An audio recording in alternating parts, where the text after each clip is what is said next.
coaching thought for the day. Bright sunny day today. I might be squinting some. So when I first started coaching, I did not realize how valuable relationships were. Like, I knew they were important. I knew that.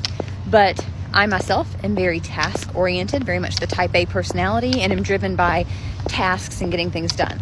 But I have learned that with working with teachers, with coaching, we can't be that way 100% of the time.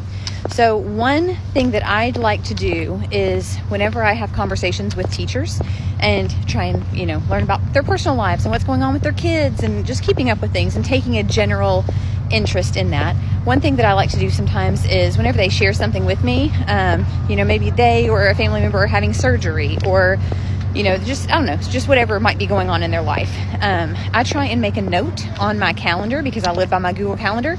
I try and make a note on there to follow up with them like the next day. And that just does a tremendous job in letting people know that I care and that I'm interested. And it makes them more willing to work with me later as a coach when they know me as a person. So I think that's something that we cannot put enough importance on, the value of relationships with the teachers we coach and just genuinely getting to know them and love on them some.